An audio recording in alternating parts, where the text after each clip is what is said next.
안녕하세요. 경제적, 육체적 어려움으로 힘든 분들에게 정확한 정보를 제공하여 희망적인 결과를 만들어드리는 산재 가이드입니다. 이번 시간에는 산재가 승인된 이후에 해야 할 일들에 대해 정리해드리겠습니다. 첫 번째는 요양비 청구입니다. 산재 보험급여는 재해를 입은 근로자 또는 그 대리인이 청구해야 지급받을 수 있습니다. 산재 최초 신청 시 접수하는 최초 요양급여 신청서는 산재 신청서로 생각하면 됩니다. 산재가 승인된 후에는 종전에 건강보험이 적용되었던 것이 공단에서 인정한 요양기간 동안에는 산재보험의 적용을 받게 됩니다.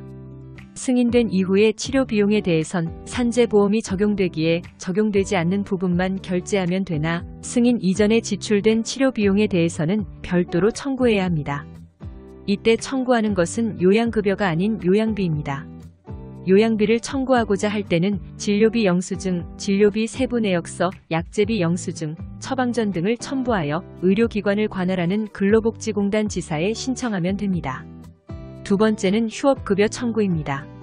산재보험의 핵심이라 할 수 있는 휴업급여는 해당 근로자의 평균 임금의 70%에 해당하는 금액을 일일 금액으로 산정하여 지급합니다. 산재 휴업급여는 업무상 재해로 인해 근로를 제공할 수 없는 근로자의 생계를 보전해주기 위한 성격의 보험급여입니다. 산재가 승인된 이후 휴업급여는 자동으로 지급되는 것이 아닌 휴업급여의 청구를 통해 지급받을 수 있습니다. 산재 휴업급여를 신청할 때에는 평균 임금과 통상 임금을 확인할 수 있는 근로계약서 3개월간의 급여명세서 혹은 연 단위의 상여금이 있는 경우에는 1년분의 급여명세서 등을 함께 제출해야 합니다. 산재 휴업급여에 관할 지사는 최초 신청부는 사업장을 관할하는 지사입니다. 이는 평균 임금의 산정을 위해서입니다. 2회분 이후부터는 치료받고 있는 병원을 관할하는 지사에 신청하면 됩니다. 입원 치료를 받고 있는 경우에는 자동 지급 신청을 할 수 있으나 통원인 경우에는 별도로 청구해야 합니다.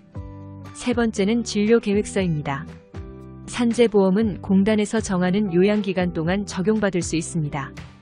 근로자의 입장에서는 요양기간이 길게 인정되는 것이 유리합니다. 산재 최초 신청 시에 요양급여 신청서와 함께 주치의의 소견서도 함께 제출됩니다. 산재 초진 소견서라고도 하는데 이 소견서에서 가장 중요한 부분은 치료 예상기간입니다. 치료 예상기간은 입원과 통원으로 구분되며 주치의의 소견과 의무기록을 참고하여 근로복지공단에서 이를 최종 결정합니다. 처리가 빨리 이루어지는 업무상 사고의 경우에는 승인된 직후 요양기간의 연장이 당장 필요하지 않으나 판정까지 6개월 이상이 소요되는 업무상 질병의 경우에는 승인된 이후 곧바로 진료계획을 통한 연장 신청이 필요할 수 있습니다. 진료계획서는 근로자가 작성하는 것이 아닌 주치의가 작성해야 하는 소견서의 성격으로 생각하시면 됩니다. 네 번째는 장애급여의 청구입니다. 산재가 승인되면 바로 장애급여를 청구할 수 있다고 생각하는 분들이 많습니다.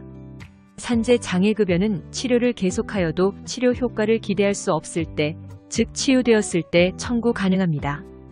치유 시점은 공단에서 요양기간의 설정을 통해 정하며 실무적으로 요양이 종결된 때에 장애급여는 청구할 수 있습니다. 요양기간이 한참 남았을 때 장애등급 산정은 의미가 없으며 요양이 종결될 시점에서 장애등급에 대한 판정을 준비하시면 되니 참고하세요. 산재 가이드는 법률적으로 문제가 될 수 있는 부분에 관해 상세히 설명을 드리고 해결책을 제시하는 길잡이를 해드립니다. 항상 노력하는 자세로 의뢰인의 이익을 최우선하는 모습을 보여드리겠습니다. 그 밖에 더 많은 정보는 네이버 산재 가이드 카페로 오시면 확인하실 수 있습니다. 내용이 마음에 드셨다면 구독과 좋아요, 알림 설정 부탁드립니다. 더 좋은 내용으로 찾아오겠습니다. 감사합니다.